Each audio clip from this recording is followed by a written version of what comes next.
करेंगे। ओम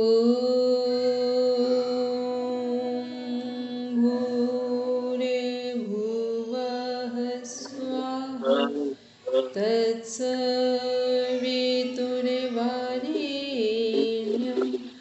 भर्गो देवस्य धीमहि धियो यो नः प्रचोदयात्। Now rub your palm, touch your eyes, then open your eyes. सभी लोग देखेंगे, आपके सामने स्लाइड शेयर हो रही है। 1.7 देखना है। सत्कर्मों का परिचय, अर्थ, उद्देश्य और योग साधना में उनका महत्व। सत्कर्म क्या है, उनका अर्थ, उद्देश्य और योग साधना जब हम करते हैं वो प्रैक्टिकल हो, पार्ट अप्लाई करते हैं तब भी, और जब हम अपने सामान्य जीवन की बात करते हैं वहाँ पर भी इसकी बात करेंगे। तो इसमें साधना में क्या महत्व है बोलेंगे हेमंत भैया? ये रिकॉर्डिंग डॉक्टर साहब कर रहे हैं ना? हाँ हेमंत भैया हो रही है। हाँ, और कक्षा के समय डॉक्टर साहब के अलावा बाकी सभी अपना म्यूट रखेंगे माइक, जिससे कि रिकॉर्डिंग आपको ठीक ढंग से मिलेगी। ठीक है, चलिए। तो हम लोग देख रहे हैं सत्कर्म क्या है। सबसे पहले सत्कर्म का जो हमारा श्लोक है वो देखते हैं हठपदीपिका में। धौतिर्बस्ति तथा नीति ताटकम नौलिकम तथा कपाल भाति चैतानि सत्कर्माणि अक्षते। ये क्या है, ये हमारा सत्कर्म का श्लोक है। हठपदीपिका सेकेंड चैप्टर में 22 नंबर का श्लोक है। फिर घेरन संहिता में भी सत्कर्म का वर्णन है। वर्णन दोनों में ही है। अभी आगे देखेंगे कि इम्पोर्टेंस किस में दिया गया कि सत्कर्म करना आवश्यक है, वो घेरन संहिता में है। तो इसको हम लोग आगे देखेंगे। यहाँ पर श्लोक देख रहे हैं, जैसा हमने हठपदीपिका में देखा उसी के अकॉर्डिंग घेरन संहिता में श्लोक डिफाइन किया गया है।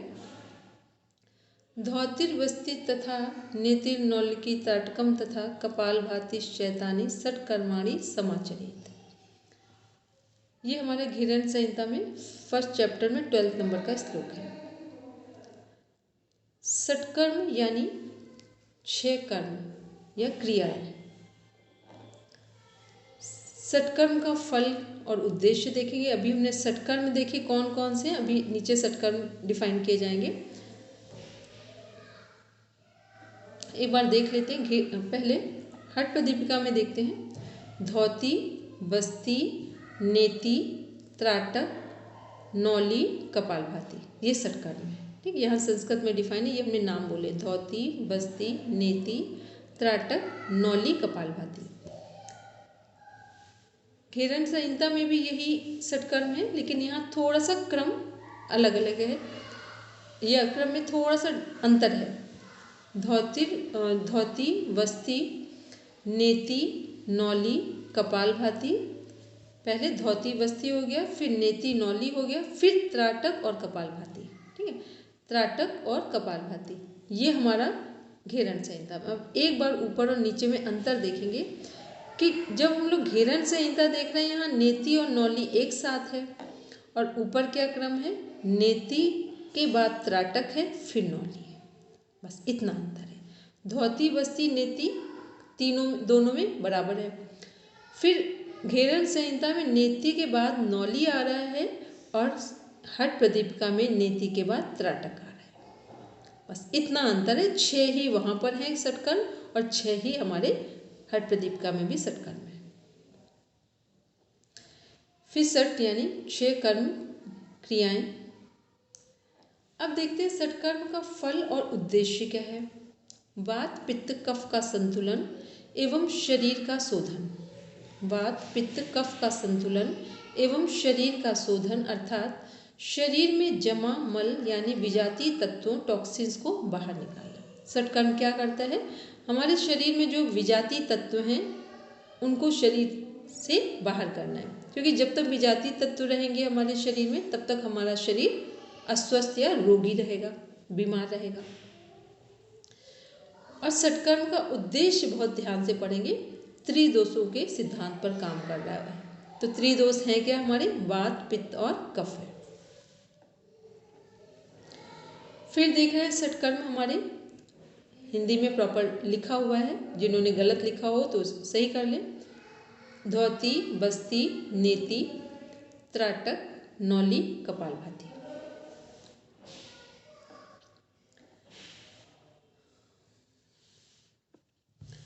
षटकर्म का परिचय पढ़ेंगे मानिक जी।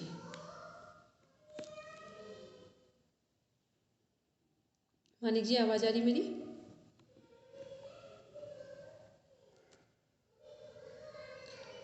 ममता जी पढ़ेंगे, कोई भी एक स्टूडेंट रीड करेंगे।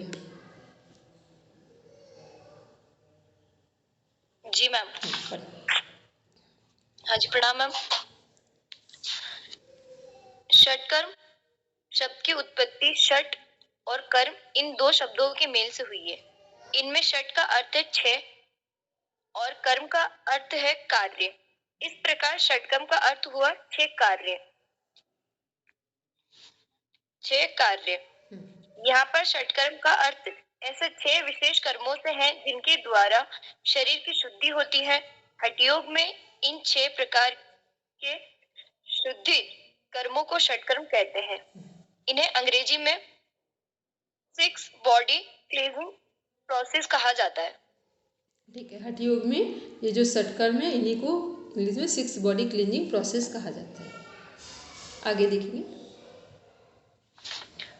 महर्षि घेरण ने 6 षटकर्मों को घेरण संहिता में योग के पहले अंग के रूप में वर्णित किया है। उनका मानना है कि बिना षटकर्म के अभ्यास के कोई भी साधक योग मार्ग में सफलता प्राप्त नहीं कर सकता है। सबसे पहले शरीर की शुद्धि आवश्यक है। बिना शरीर की शुद्धि के योग के अन्य अंगों के पालन में साधक को आगे बढ़ने में कठिनाई होती है। इसीलिए महर्षि घेरण ने षटकर्म को योग के पहले अंग के रूप में स्वीकार किया है। देखो, जो हठ प्रदीपिका है, 2 बुक्स हैं आपके सिलेबस में, हठ प्रदीपिका और घेरण संहिता। हठ प्रदीपिका बुक में भी षटकर्म को डिफाइन किया गया है, लेकिन वहाँ पर सभी के लिए कंपल्सन नहीं है कि सभी लोग हठ प्रदीपिका वो बुक के अनुसार जो षटकर्म है सभी को करने हैं। इसका अर्थ समझ लें। इसका जो प्रॉपर अर्थ है, मीनिंग है, वो ये है कि जिनको ज़रूरत है वही लोग षटकर्म करें। तो हठ प्रदीपिका में ऐसा बताया जा रहा है स्वामी स्वात्मा राम जी के द्वारा कि जो लोग कफ दोष से पीड़ित हैं या जो लोग मोटे हैं, मोटापे से ग्रस्त हैं, वो ही षटकर्म का अभ्यास करें, अन्यथा सभी को षटकर्म का अभ्यास करने की आवश्यकता नहीं है।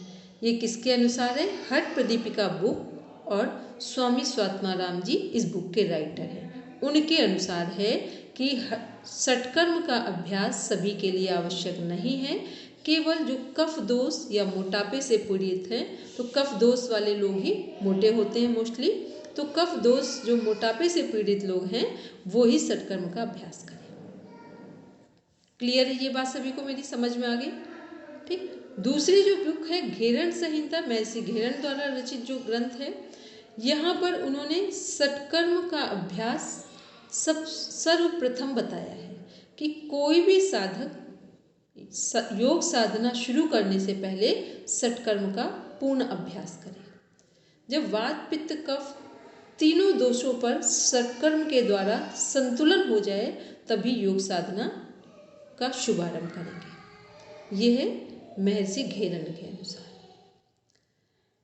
कितने लोगों को महर्षि घेरण और महर्षि स्वामी स्वात्मा राम जी का कॉन्सेप्ट समझ में आया है? Raise your hand. और बस 2 ही लोगों को आया है, बाकी नहीं आया है तो एक बार हम फिर रिपीट करें। बाकी अच्छा 3 हो गए। और जिनको जो ममता जी आपको नहीं आया है, एक बार वापस रिपीट कर दीजिए। ठीक है।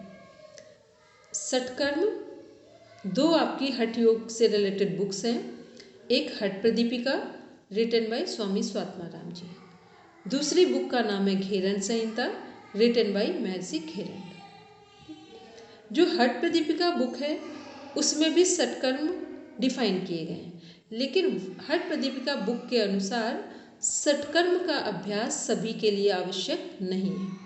केवल जिन लोगों को कफ की समस्या है, कफ दोष है या मोटापा है, केवल उन्हीं लोगों के लिए षटकर्म की आवश्यकता है। ये किसका कॉन्सेप्ट हुआ? हठ प्रदीपिका के अनुसार, और स्वामी स्वात्माराम जी, क्योंकि हठ प्रदीपिका बुक स्वामी स्वात्माराम जी ने ही लिखी है। दूसरा जो महर्षि घेरन बता रहे हैं, वो कह रहे हैं जो घेरन संहिता बुक है उसमें महर्षि घेरन ने सभी योग साधकों के लिए, जो कि योग साधना करना चाहते हैं, हठ योग साधना करना चाहते हैं, उन लोगों के लिए षटकर्म करना अनिवार्य बताया है कि पहले षटकर्म के द्वारा अपने शरीर के दोषों की शुद्धि करें, वात पित्त कफ को संतुलित करें, इसके बाद हठ योग की साधना स्टार्ट करें। अब कितने लोगों को समझ में नहीं आया है, केवल वो हैंड रेस करें, बाकी सब हैंड डाउन करें जिनको नहीं आया है समझ में अभी भी। ठीक, अच्छा अब ये बताओ कि जैसे आपने अपना कैमरा ऑन ऑफ कर रखा है वैसे हम भी कर ले अपना। ठीक, फिर भी हम पढ़ाएंगे आपको। ये हम लोग ऑनलाइन क्लास ले रहे हैं इसलिए यहाँ पर कैमरा ऑन करके बैठेंगे। कभी कोई बाहर है इमरजेंसी में तब कोई बात नहीं, ठीक है, ताकि हमें ये समझ में आए आपकी बॉडी लैंग्वेज से आप कितना कैच कर पा रहे हैं। पढ़ेंगे आगे ममता जी। चेंज करना था, स्लाइड चेंज करनी। चेंज हो गई, देखिए जी। षटकर्म हठयोग साधना का अति विशिष्ट अंग है। षटकर्मों का अभ्यास करने से केवल शारीरिक शुद्धि ही नहीं बल्कि मानसिक शुद्धि भी होती है। शारीरिक व मानसिक शुद्धि होने से हम आध्यात्मिक मार्ग पर आसानी से आगे बढ़ पाते हैं। ठीक है।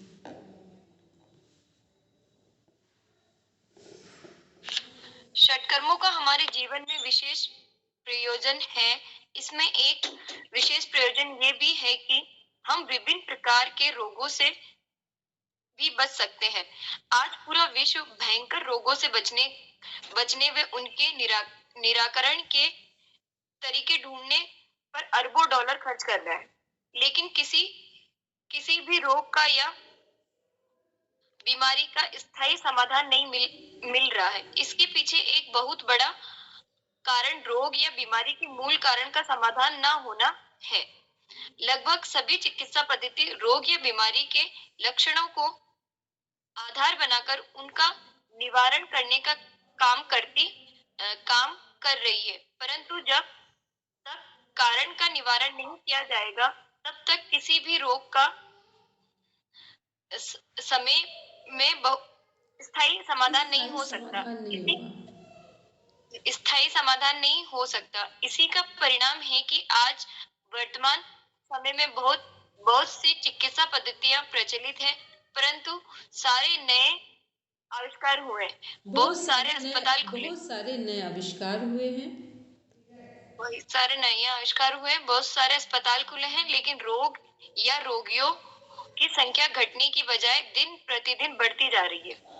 ये सभी को पता है ना कि हर दिन नए अस्पताल हॉस्पिटल खुल रहे हैं, मेडिकल सेवाएं बढ़ाई जा रही हैं, लेकिन फिर भी रोग बढ़ते जा रहे हैं। तो रोग बढ़ने का कारण क्या है कि जब भी हमारा लाइफ स्टाइल डिस्टर्ब होगा तो रोग बढ़ेंगे, और जैसे ही हम अपने लाइफ स्टाइल को ठीक करना शुरू करते हैं तो हमारे जो रोग हैं वो भी अपने आप स्वास्थ्य में परिवर्तित होने लगते हैं। पढ़ेंगे आगे। षटकर्मों का उद्देश्य। षटकर्मों का उद्देश्य त्रिदोष के उद्देश्य कर्मों लिखा। षटकर्मों के उद्देश्य।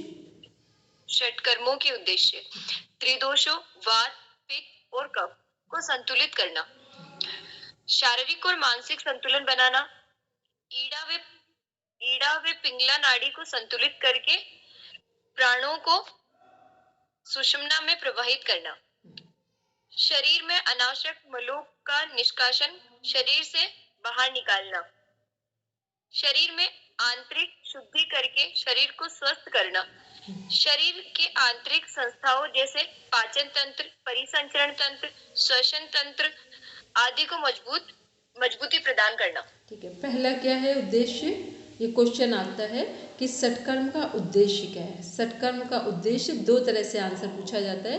कभी लिखा होगा वात पित्त कफ और कभी लिखा होगा त्रिदोषों का संतुलन। तो त्रिदोष भी वात पित्त कफ ही हैं। ठीक है, तो इसको ध्यान में रखें। त्रिदोष लिखा हो तो भी वात पित्त कफ है और वात पित्त कफ लिखा है तो वही त्रिदोष है। तो इनका संतुलन करना या इन्हें संतुलित करना, और जब वात पित्त कफ संतुलित होंगे तो हमारा शरीर और मन के बीच में एक संतुलन बनेगा। ईड़ा व पिंगला नाड़ी को संतुलित करके प्राण को सुषुम्ना में प्रवाहित करना। कौन सी नाड़ी ईड़ा है, कौन सी पिंगला है? अपने नॉस्ट्रिल में सब बताओ। ईड़ा कौन सी नाड़ी है? ईड़ा पर हाथ रखो सबने। Left, very good. और पिंगला हमारी राइट है। पिंगला जो है राइट है, वो गर्मी और सूर्य से कनेक्ट है, सूर्य की गर्मी से। और पिंगला चंद्रमा से कनेक्ट है। और जब प्राणायाम के द्वारा दोनों एक साथ चलते हैं तो ये किसमें कनेक्ट होंगे? सुषुम्ना में। जितने लोग सुबह प्राणायाम कर रहे हैं वो शायद 1 से 2% फील भी कर पा रहे होंगे कि प्राणायाम जो हम कंटिन्यूटी में चेन सिस्टम में करते हैं, डीप ब्रीदिंग करते हैं, तो जो हमारे ईड़ा और पिंगला है इनमें एक संतुलन आना स्टार्ट हो जाएगा। लेकिन ये तुरंत नहीं होगा, जस्ट नहीं होगा, थोड़ा सा टाइम टेकिंग प्रोसेस है। जितना जितना अवेकनिंग पोजीशन में हम श्वास को लेते और छोड़ते हैं उतनी ही जल्दी हमारा ईड़ा पिंगला में संतुलन होकर सुषुम्ना में प्राण प्रवाहित हो जाता है। फिर कम समय में हम अधिक काम कर सकते हैं और जो हमारा एनर्जी का लेवल है वो पॉजिटिव मैनर में वर्क करेगा। इसके बाद देखते हैं हम लोग 4th नंबर, शरीर से अनावश्यक मलों का निष्कासन करना। तो अनावश्यक मल क्या है? शरीर के अनावश्यक मल जो कुछ तो शरीर से बाहर जा रहे हैं हमारे, और कुछ हमारे मन का जो पार्ट है। तो जो मानसिक चीज़ें भी हैं, कई बार आपको पता है कितने लोग ये बात समझते हैं कि जब भी हमारा मानसिक संतुलन ठीक नहीं होता है तब हमारा पेट साफ नहीं होता है। मन का पेट से सीधा संबंध है। जब भी हमारा मन ठीक नहीं होगा तो पेट साफ नहीं होगा। कितना भी अच्छा भोजन कर लें, कितना भी फाइबर डाइट ले लें, बहुत फर्क नहीं पड़ेगा। और जैसे ही आप मेंटली क्षमा के भाव में, सहज भाव में जीना शुरू करते हैं, पेट ठीक रहना शुरू हो जाएगा। यदि इसमें अनावश्यक मलों की जगह अनावश्यक पदार्थों का होना ज्यादा बढ़िया है। मल तो सभी अनावश्यक है। हाँ, नहीं, पदार्थ नहीं कहेंगे सर। अभी शरीर की बात होती है ना, तो यहाँ पदार्थ यूज नहीं करेंगे। जो योग के वर्ड है वहाँ मल ही यूज किया है। आयुर्वेद में जब भी पढ़ेंगे शरीर से जब बाहर करना है तो वहाँ मल ही बोला जाएगा। ठीक है दीदी, सभी मल तो सभी अनावश्यक है। नहीं, शरीर से अनावश्यक मलों का निष्कासन, अनावश्यक सब नहीं है, सभी चीज़ अनावश्यक नहीं। जब हमने भोजन किया है तो 6 घंटे तक वो शरीर में रहे वो हमारे। उसके बाद नहीं तो अनावश्यक में क्या हो जाएगा, अगर सबको जोड़ेंगे तो ये तो वो हो गया कि हमने पानी पिया वो भी अनावश्यक हो गया, वो अनावश्यक भोजन लिया वो अनावश्यक हो गया। लेकिन ये अनावश्यक तब होगा जब ये पचा नहीं होगा तब। ठीक है, और एक टाइम के बाद जैसे मान लो अभी हमने भोजन ग्रहण किया तो 6 घंटे तक उसका पाचन हो जाना चाहिए। फिर उसके बाद जो उसके निष्कासन की प्रक्रिया है शरीर से बाहर जाने की वो शुरू होनी चाहिए। तो ये अनावश्यक बोला जाएगा। और जब सभी की बात कर देंगे तब तो ये हो जाएगा जो हम सही भोजन ले रहे हैं वो भी उसी में कनेक्ट हो जाएगा। ठीक है, तो ये अनावश्यक केवल उनकी बात है जो समय पर पचने के बाद, डाइजेस्ट होने के बाद हमारे शरीर से बाहर नहीं निकले, तो उनकी बात हो रही है कि सभी अनावश्यक मलों का शरीर से बाहर निकलना किसके द्वारा आवश्यक है? षटकर्मों के द्वारा। इसका मतलब ये कुछ चीजें, कुछ मल जो है आवश्यक भी है, यूं मतलब। हाँ, मल आवश्यक नहीं है। देखिए, जो हमने भोजन लिया है वही हमारा वेस्ट मटेरियल बनेगा, जो हमने पानी लिया है वही वेस्ट यूरिन बनेगा जाकर। लेकिन जब तक पानी की शरीर को आवश्यकता है तब तक वो पूर्ति करेगा, और जैसे ही उसकी पूर्ति हो जाएगी पानी की हमारे शरीर में, फिर वो अब क्या हो गया, एक अनावश्यक मल हो गया। ठीक है, तो अब उसका निकलना जरूरी है। 5th नंबर में है शरीर की आंतरिक शुद्धि करके शरीर को स्वस्थ रखना।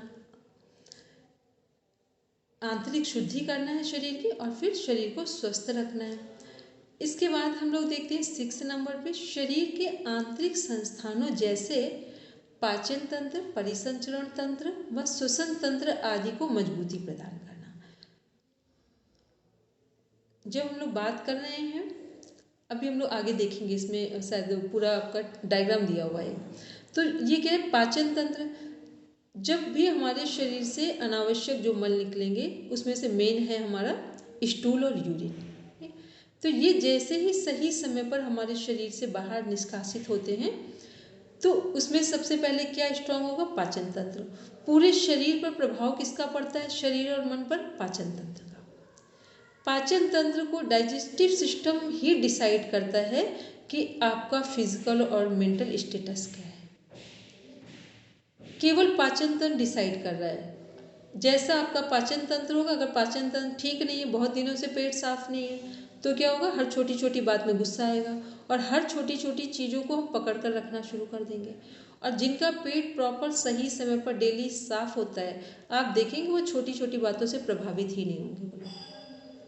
क्योंकि जैसा हमारा माइंड किसी बात को कैप्चर करता है, वैसे ही हमारी जो बड़ी आंत है उस पे जो भोजन हमारा जा रहा है पचने के लिए, वो उसको चिपका लेगी।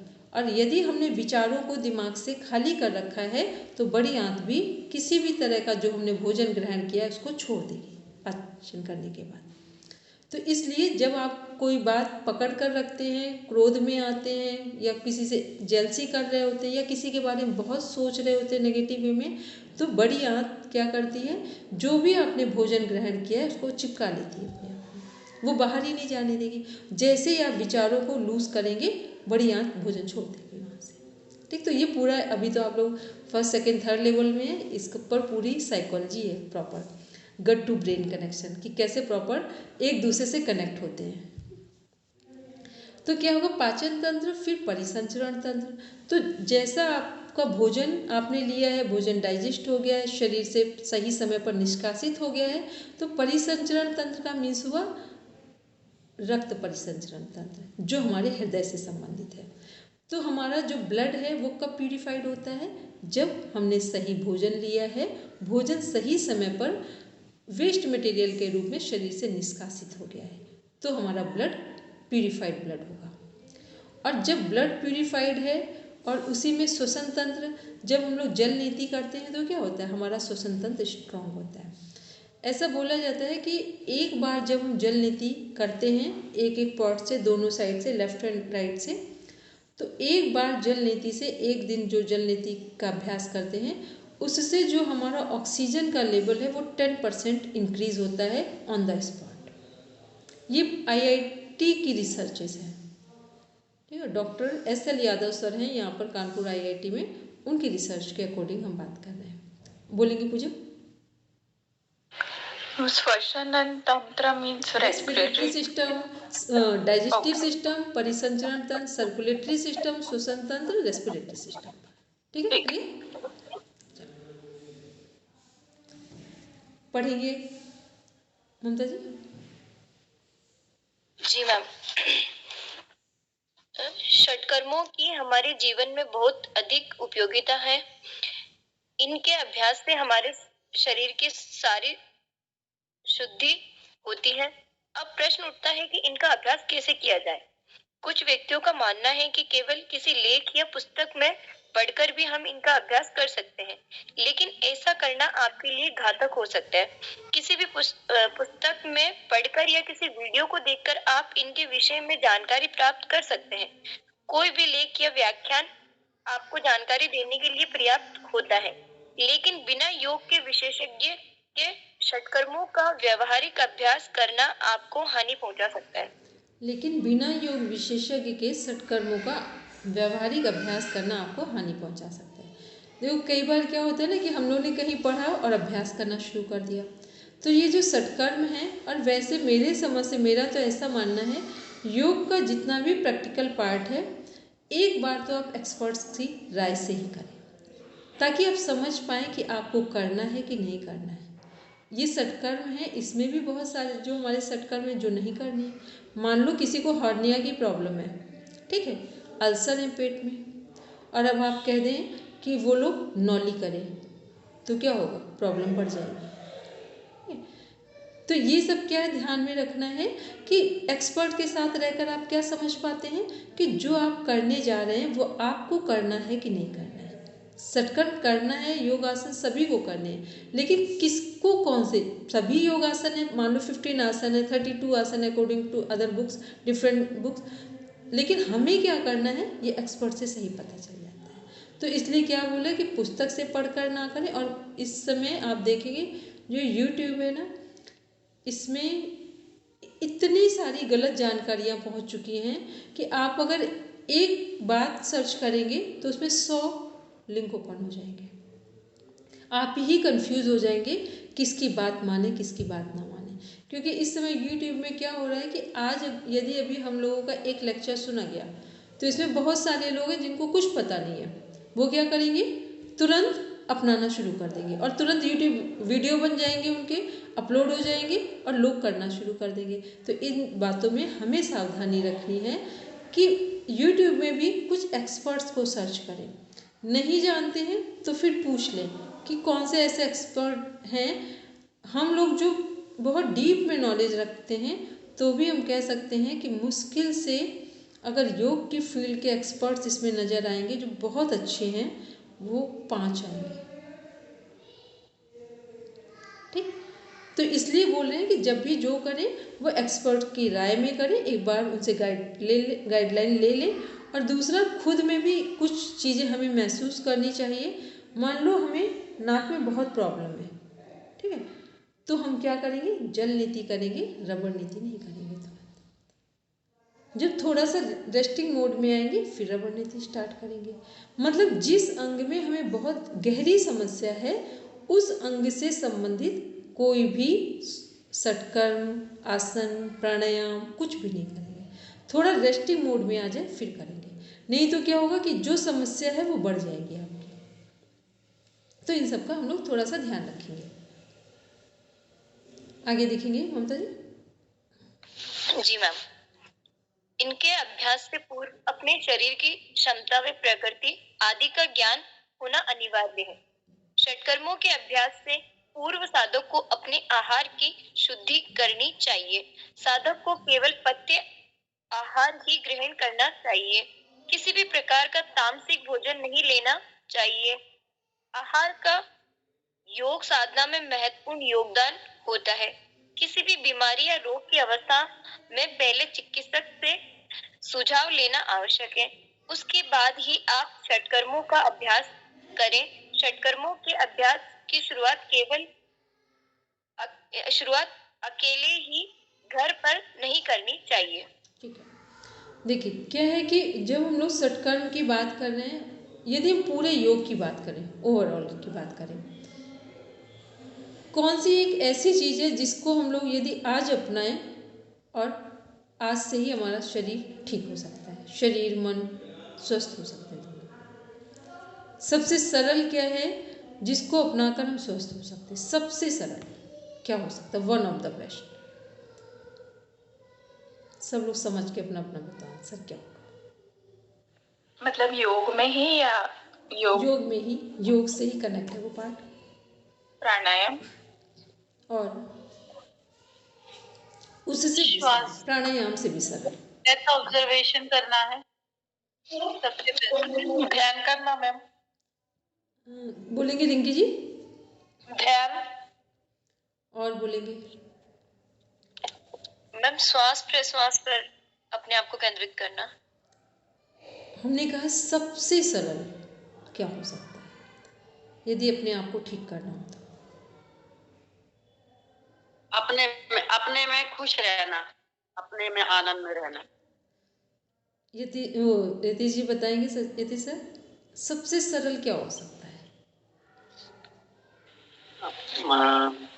सबसे सरल तो यही कि अपने पेट को सही रखें। अब क्लैपिंग करें सब यति सर के लिए।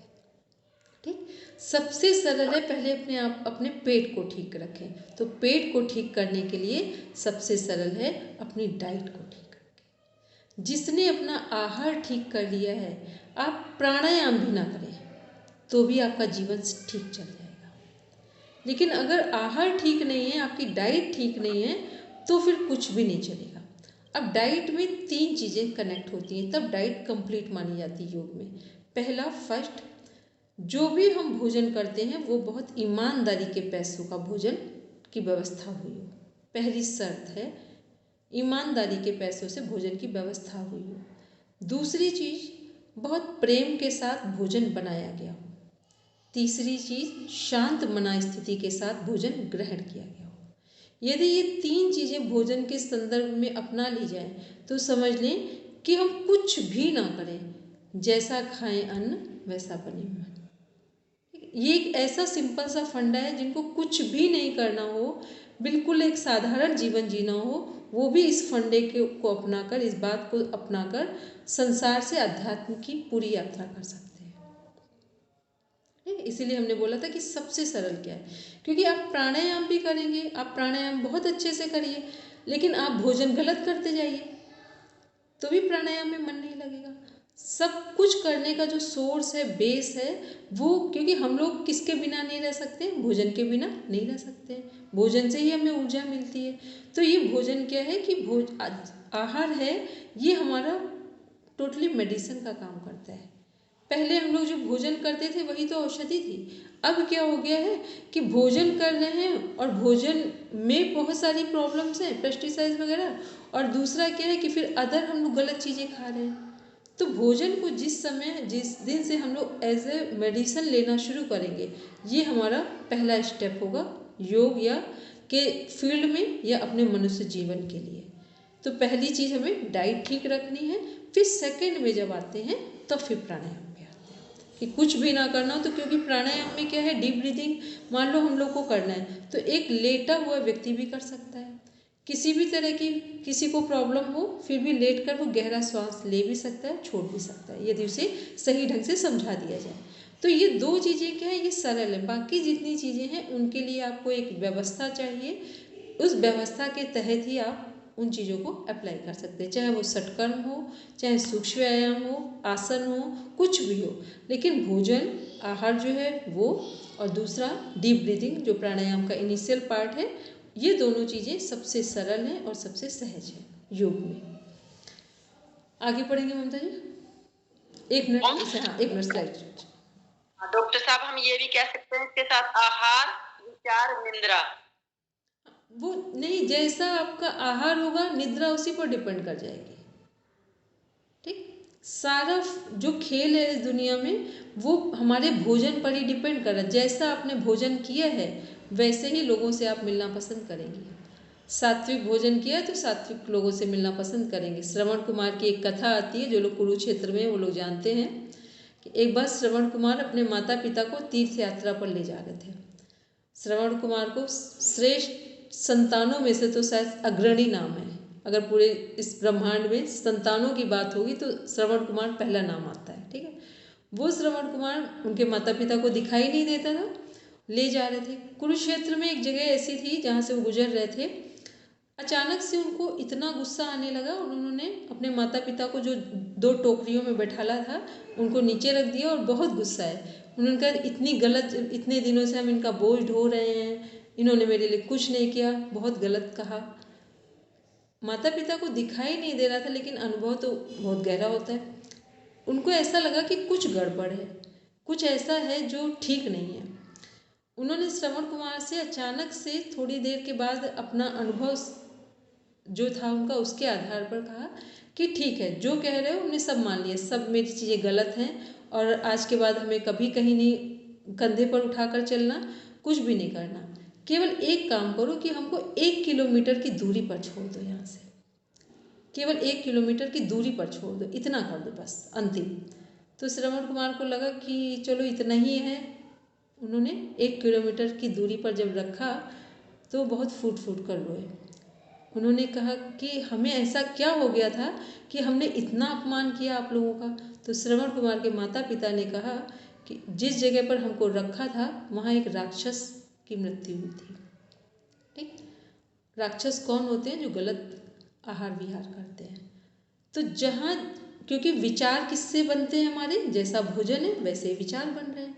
तो जब दूषित व्यक्ति जिस धरती पर जो वो अंदर दफनाया गया था, उसकी जगह पर श्रवण कुमार जैसे महान आत्माओं के विचार बदल सकते हैं। तो इससे हमें समझना चाहिए कि भोजन का असर हमारे जीवन पर क्या होता है। ठीक, तो ये क्या है, हाँ, तो ये हमारे भोजन पर डिपेंड करता है कि कैसे हम, जैसा आहार है वैसा विचार होंगे, और जैसा विचार होगा वैसे ही हमारा कर्म बन जाएगा। ठीक है, बोलेंगे तीसरा कुछ कह रहे हैं? दीदी ऐसे ही होता है ना कि ये जैसे अपन जब होटलों में खाना खाने जाते हैं, बिल्कुल, तो वहाँ बनाने वाला कौन है, उसकी क्या मन स्थिति है, वो किस मन से बना रहा है खाना, तो वो वैसे ही मन अपने मतलब उस तरह का खाना खाएंगे तो अपना मन भी वैसे ही हो जाएगा। बिल्कुल। इसीलिए तो लोग जो बहुत समझदार, कितने किसी भी आप सत्संग में जाएंगे, वहाँ की हर बात कम ज़्यादा हो सकती है, अच्छी और बुरी हो सकती है, लेकिन एक बात सभी का एक स्वर में निकलती है कि भोजन सात्विक होना चाहिए। ठीक, ये सभी लोग बोलते हैं, क्योंकि भोजन से ही हमारा पूरा जीवन डिसाइड हो रहा है।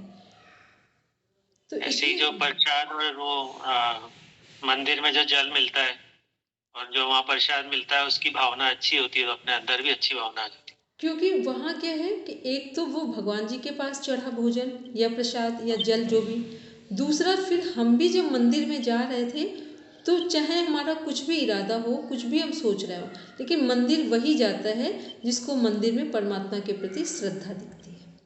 ठीक, तो पहला तो वो श्रद्धा से चढ़ाया गया, दूसरा हमारे अंदर भी उसको लेने की का भी एक भाव प्रकट हो जाता है कि ये मंदिर से दिया गया है, परमात्मा भगवान का प्रसाद है, भगवान का जल है।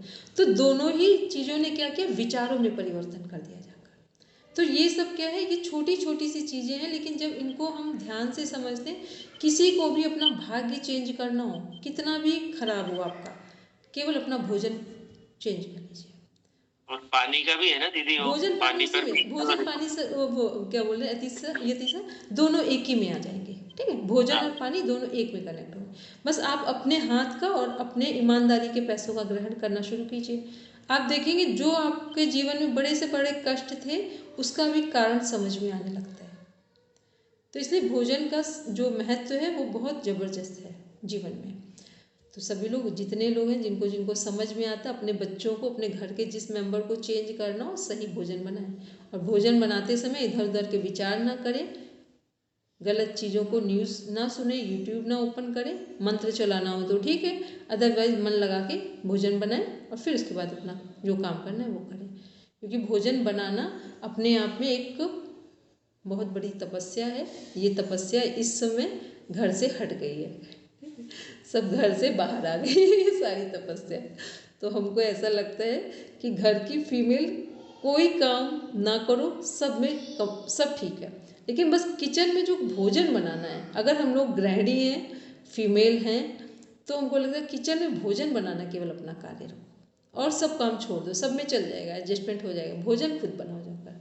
तो उससे क्या होगा, जो परिवार में बॉन्डिंग आती है वो स्ट्रांग होती है। आज का सब्जेक्ट बहुत इंटरेस्टिंग है दीदी। तो इसमें पढ़ा भी मैंने बहुत है और मतलब नहीं, अच्छा लगता ये अपने आप में बहुत डेप्थ में पूरा डाइट पर हम लोग पूरा एक मतलब पेपर ये चीज कैसे समझ में आएगी लोगों को कि मतलब खाना और पानी, मतलब जिसके लिए अपन जी रहे हैं वो अपन शुद्ध नहीं खा पा रहे या सही नहीं खा पा रहे। ये तो सर ये बहुत विडंबना है। लोग क्या कर रहे हैं ना, बस जब भी कुछ होगा कहेंगे कि, यदि आप किसी से पूछे क्या चाहिए तो बोलेंगे शांति, और काम क्या करेंगे, सारे अशांति वाले करेंगे। यदि बर्थडे होती है तो सब लोग कहाँ मनाई बर्थडे, तो बर्थडे साहब होटल में मनाई।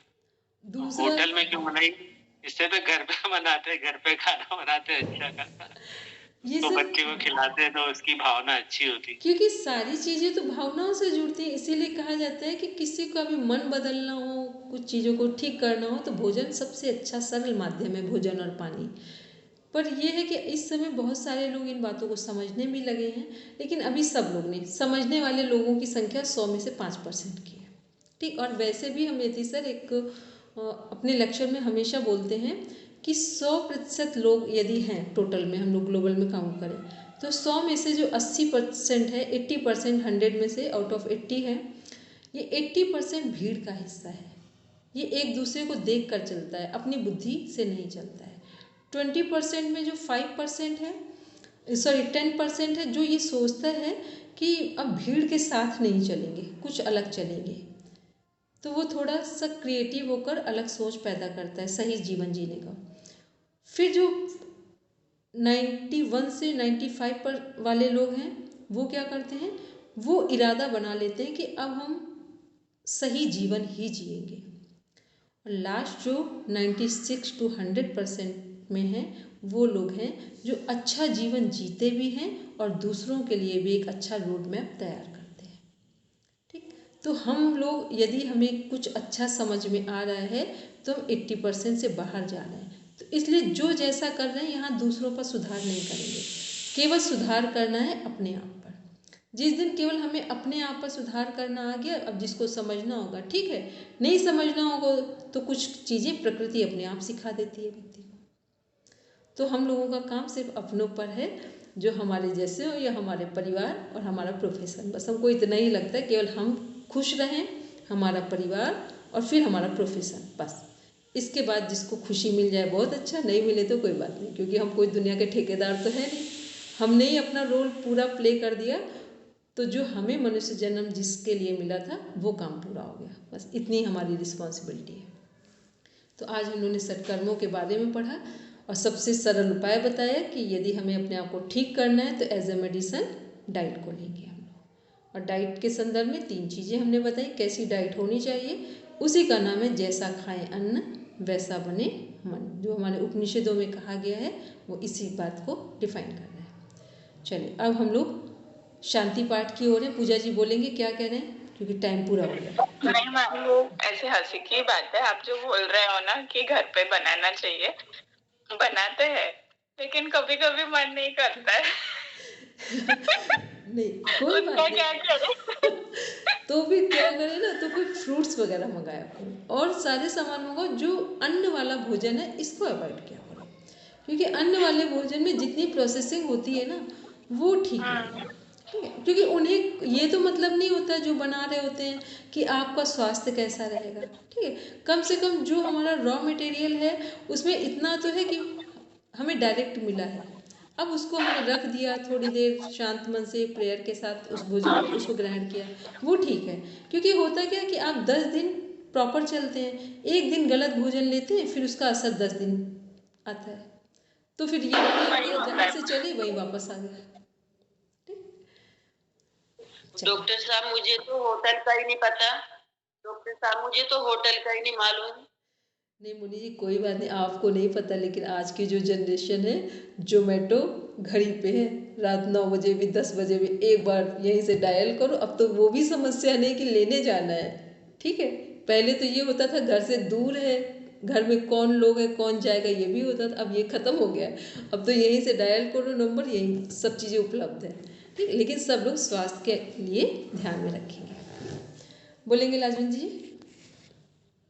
दीदी समाज में कोई भी चीज होती है ना वो समाज को देखकर ही शुरुआत होती है। तो जैसे अगर हम इस तरह की क्रियाएं करते हैं तो उनको प्रोत्साहन कौन देता है? हम ही तो देते हैं। चाहे सिनेमा जगत हो, हम क्या देखना चाहते हैं वैसा ही वो प्रस्तुत करते हैं, और वैसे ही ये जब हम नहीं करना चाहेंगे तो ही इन चीजों को आगे बढ़ावा मिलता है।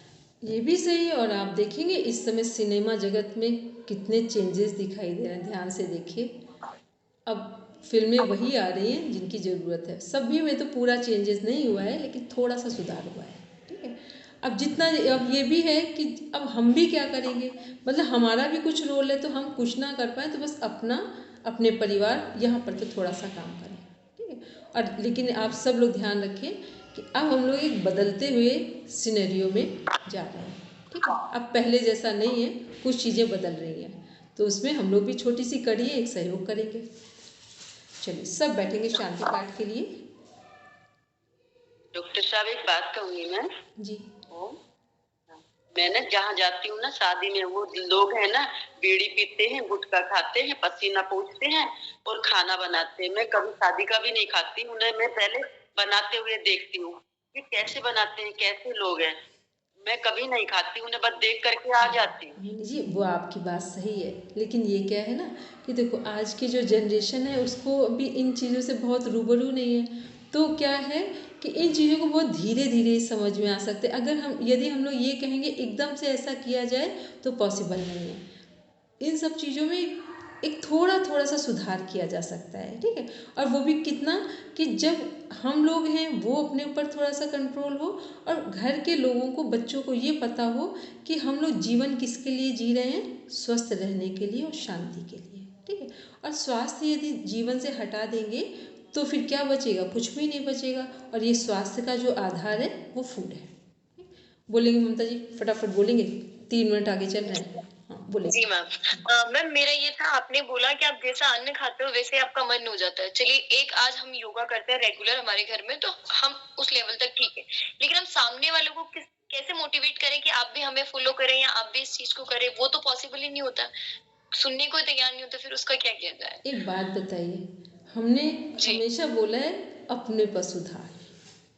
मैम वो तो हो जाता है फिर, लेकिन एक जने की वजह से पूरा माहौल करेक्ट हो जाता है, उसका क्या करें, उसको कैसे कंट्रोल पता करें। है क्या होता है, जैसे मान लो हम स्वस्थ हैं, ठीक है।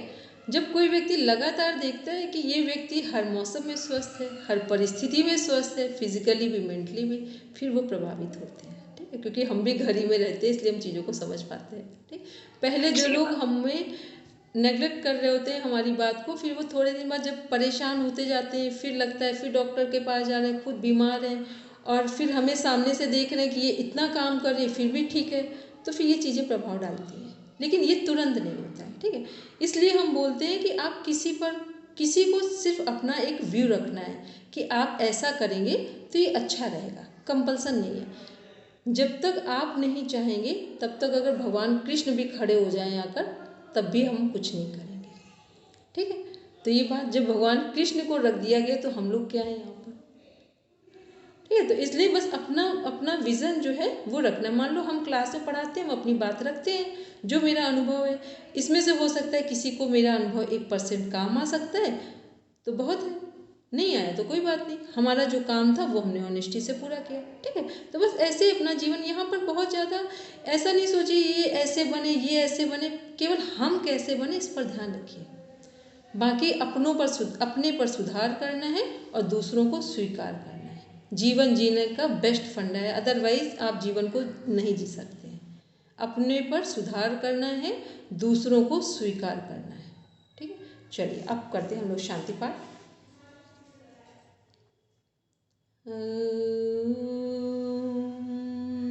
शांति शांति शांति, सर्वारिष्ठेषु शांतिर्भवतु। Now rub your palm, touch your eyes, then open your eyes. चलिए सभी को प्रणाम, शुभ रात्रि। शुभ रात्रि।